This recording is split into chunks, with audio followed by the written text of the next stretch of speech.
Welcome to TV20 News. We are Cleveland. I'm Leah Haslage. Hundreds gathered to discuss a famous 50-year-old speech given by civil rights leader Dr. Martin Luther King and how his speech can help us today. The discussion panel was called Where Do We Go From Here? Chaos or Community? The title comes from a speech performed by the Reverend Dr. Martin Luther King back in August of 1967. The discussion was held at the Community of Assembly Church, in which attendees wanted to know how their voices can still be heard with a new incoming president. Organizers say people must continue to use their votes as their voice in upcoming elections. People are asking the question and they want to be engaged and they want to understand how do they lift their voices. And that's critical because civic engagement is fundamental. It is a part of the American system. It is what our forefathers anticipated when they wrote those great words in our preamble, we the people, in order to form a more perfect union. That means that everybody has to be involved and engaged. Coming together for dialogue and conversation with the community, it's just what community is all about. And right now, having the strength for us to just together, to come together in the unknowns that we are faced right now, it's critical for the tomorrows. Because folks don't know, again, and I think others have probably said this, don't know about what tomorrow is going to hold.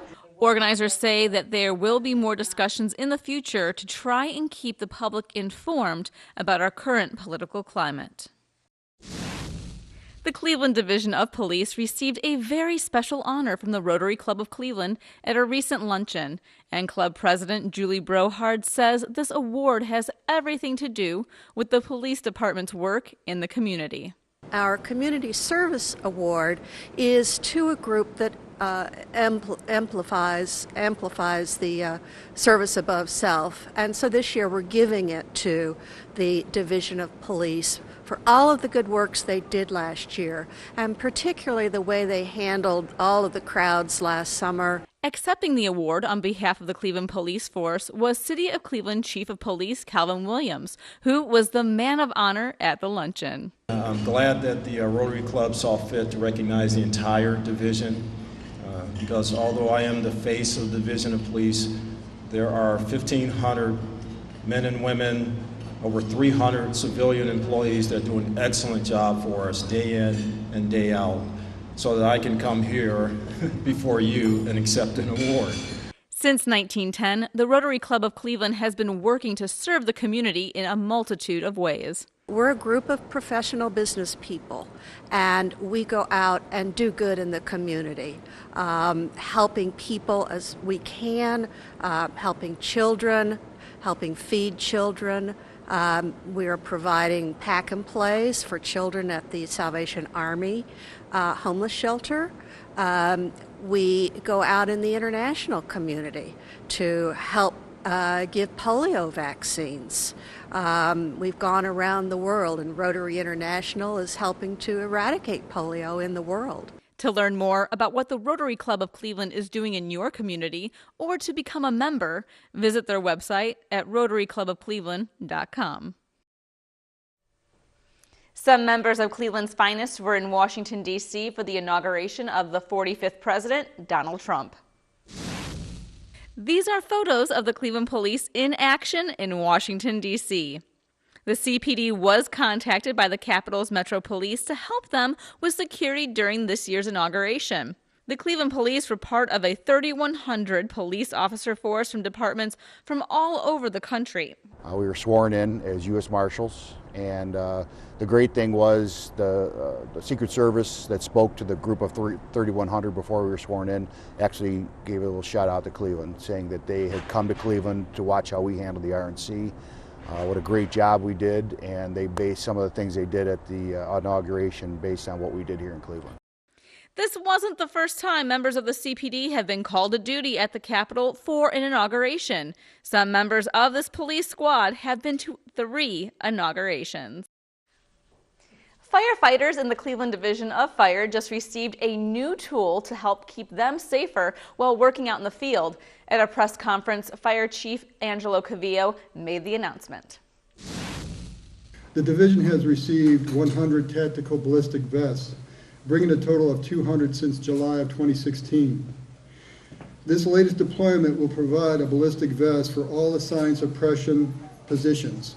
Chief Cavillo says the bulletproof vests protect the wearer against ballistic and blunt force trauma. Plus, it's the softest, most flexible vest available today. In today's society and climate, we have to perform and provide the fire service and first responder service to the highest capability for our citizens and visitors of Cleveland, Ohio.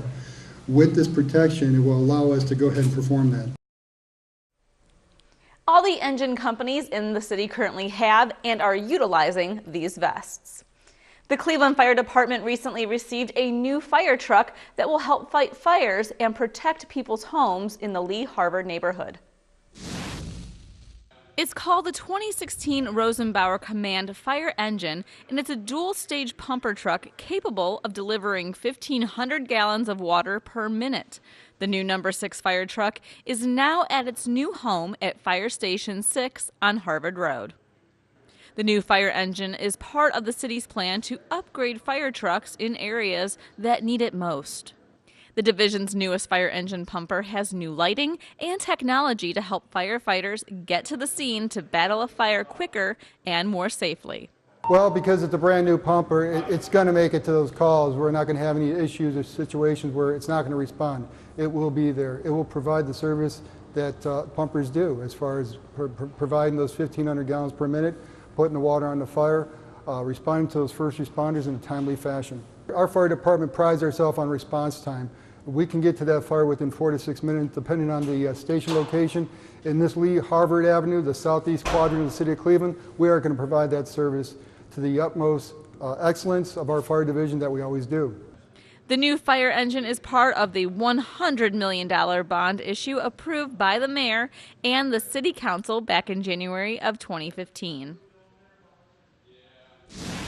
In a ceremony in Cleveland Mayor Frank Jackson's office, Mayor Jackson swore in David Ebersole as the interim director of economic development. Impartially Discharge the duties of interim director of economic development to the city of Cleveland, state of Ohio, during my continuance in said office. Congratulations. Thank you, ma'am. Afterwards, Director Ebersole told us of his goals for the department.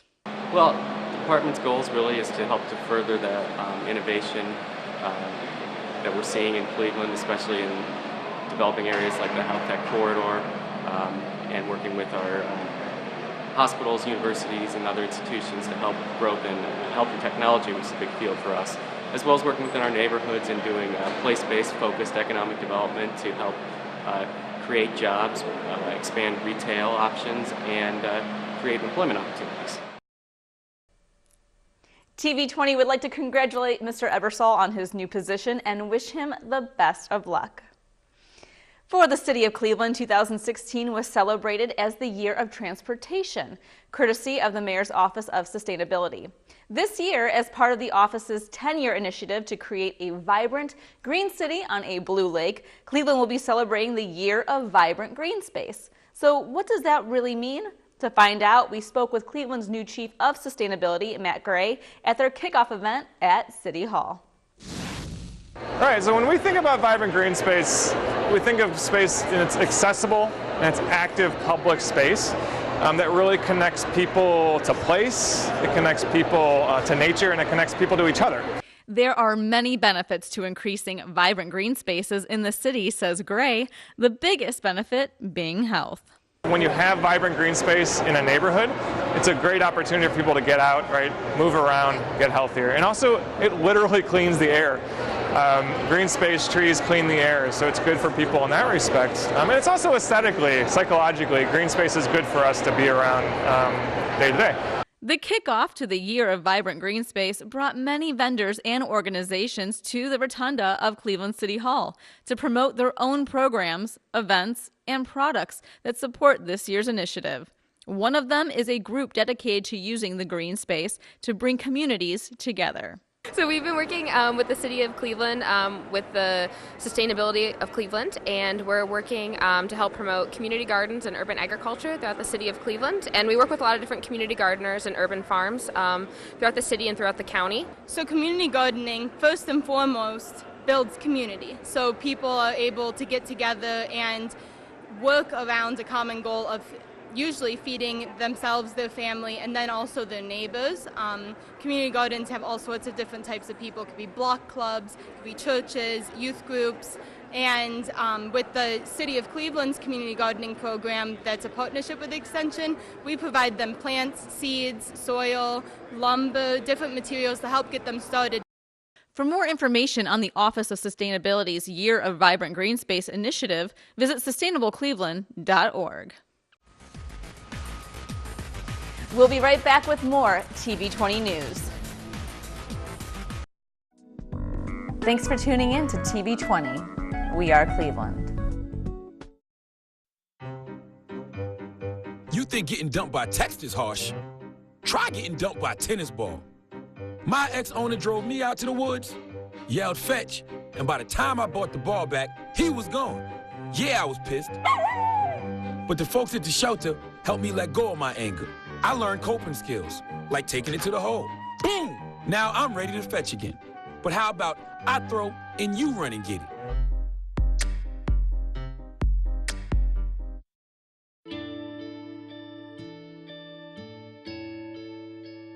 Calls me googly eyes. You know you're beautiful, right? You know that? Even you're beautiful. I got bullied for wearing glasses. Share if you're against bullying. We put it out there, just took off. 3 million people have shared this post. Don't let bullies get you down. I stand with you. Our whole family's wearing glasses. I wear glasses and I'm proud. I even have the army on my team. All the kind comments brought my child joy. I don't feel thank you is enough. Thanks.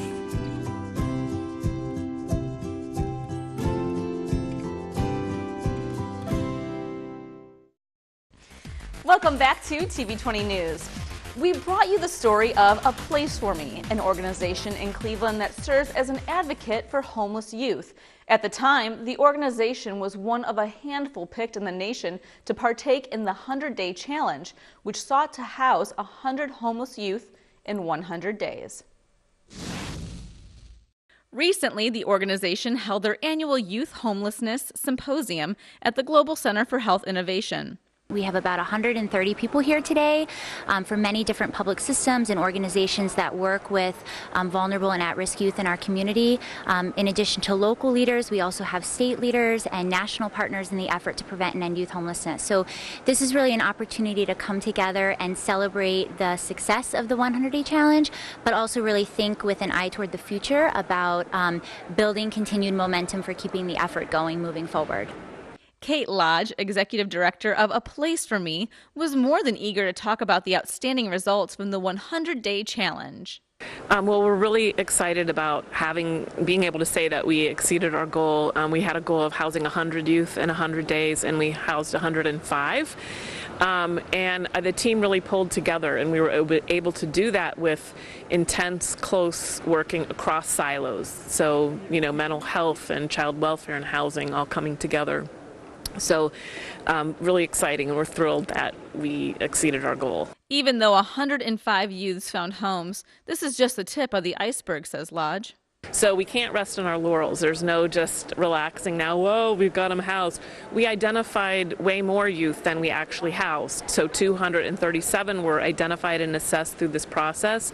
So what is the beauty of it is that we realize, well, we're not going to go backwards now. We're going to continue to collaborate with this level of intensity with each other. This team wants to continue focusing on it, and our community wants to continue. So though we achieved our goal, we know we have a lot more work to do. For more information on A Place For Me, visit ywcaofcleveland.org.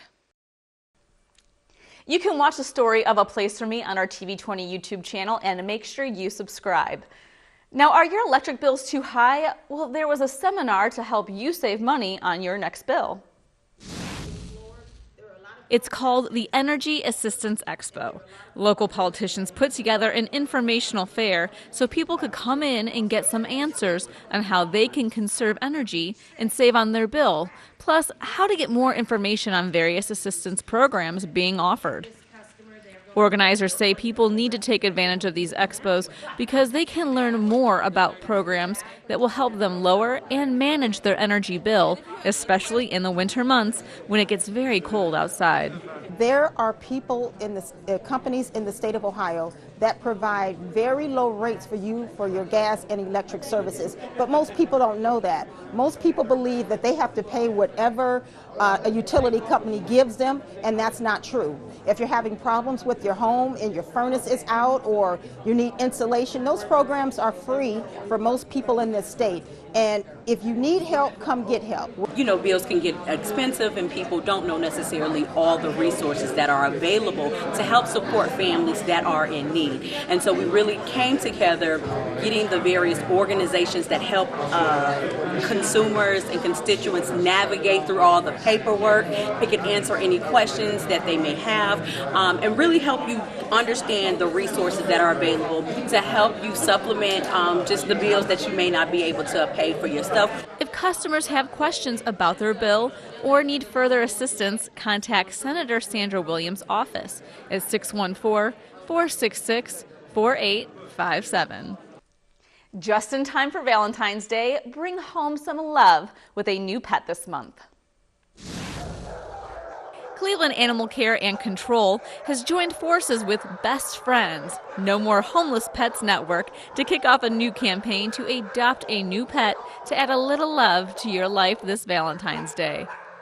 At any given time, the kennel has 50 to 80 dogs that are up for adoption.